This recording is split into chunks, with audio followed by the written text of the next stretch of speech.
3 سال، ہاں پورے 3 سال نبی صلی اللہ علیہ وسلم اور ان کے خاندان کو ایک تنگ وادی میں محدود کر دیا گیا۔ بچوں کی بھوک سے چیخیں مکہ تک سنائی دیتی تھیں، آخر ان کا قصور کیا تھا؟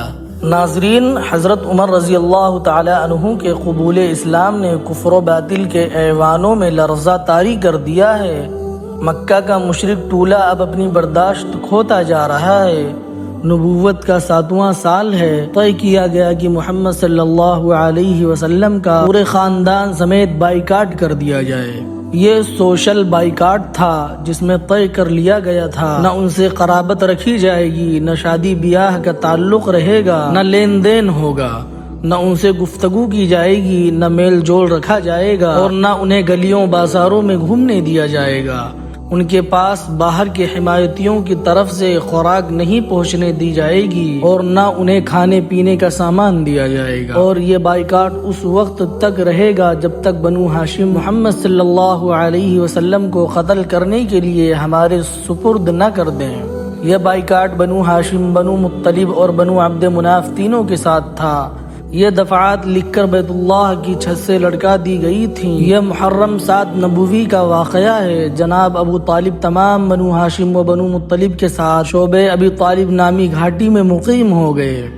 ابو لہب بنو ہاشم کا فرد تھا مگر وہ مخالف کیمپ میں رہا۔ یہ سوشل بائیکاٹ اسلام اور پیغمبر اسلام صلی اللہ علیہ وسلم کو الگ تھلگ، محدود اور کمزور کرنے کے لیے تھا۔ مقصد یہ تھا کہ اس طرح پیغمبر صلی اللہ علیہ وسلم کا آزادانہ میل جول رک جائے گا، ان کا اثر و نفوذ سمٹ جائے گا، دوسرے مسلمانوں پر سختی اور دباؤ آسان ہو جائے گا۔ تحریک کے کارکن سپاہی اپنے قائد سے الگ ہو کر حوصلہ کھو دیں گے، ہمت ہار جائیں گے۔ ممکن ہے کہ محمد صلی اللہ علیہ وسلم ان سختیوں سے گھبرا کر سپر ڈال دیں اور گھٹنے ٹیک دیں۔ غور فرمائیے، یہ سلسلہ 1-2 دن نہیں، مسلسل 3 سال تک جاری رہا۔ روایات میں آتا ہے کہ مسلمان بچوں کے بھوک سے رونے اور بلکنے کی آواز مکہ میں گونجا کرتی تھی۔ ایک ایک قطرہ دودھ اور پانی کے لیے لوگ ترس رہے تھے، مگر ان سخت دلوں کو رحم نہیں آتا تھا۔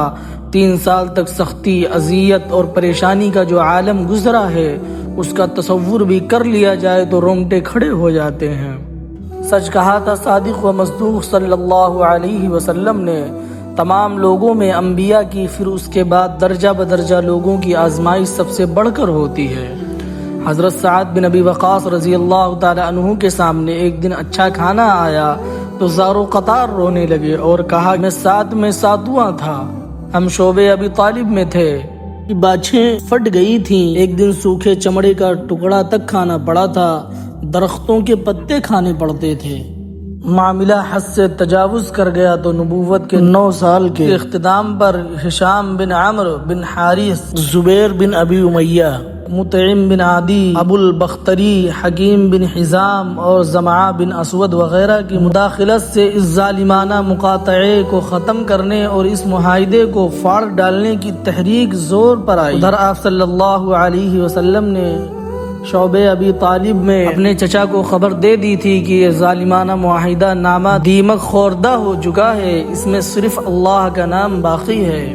ابو طالب نے یہ بات مکہ کے دشمن سرداروں تک پہنچائی اور یہ پیغام بھیجا کہ میرے بھتیجے نے خبر دی ہے کہ تمہاری ظالمانہ دستاویز ختم ہو چکی ہے، محمد صلی اللہ علیہ وسلم جھوٹ نہیں بولتا، تم اسی کو معیار بناؤ، معاہدہ نامہ نکال کر دیکھو، اگر وہ صحیح سالم ہے تو محمد صلی اللہ علیہ وسلم کو تمہارے حوالے کر دوں گا، ورنہ یہ بائیکاٹ ختم ہو جائے گا۔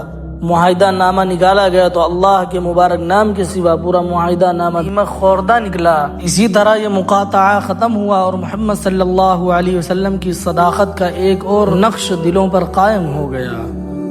ناظرین، سیرت رسول صلی اللہ علیہ وسلم کو سیکھنے کے لیے ہمارے یوٹیوب چینل کو سبسکرائب کریں اور اس ویڈیو کو زیادہ سے زیادہ شیئر کریں۔ جزاکم اللہ خیرا۔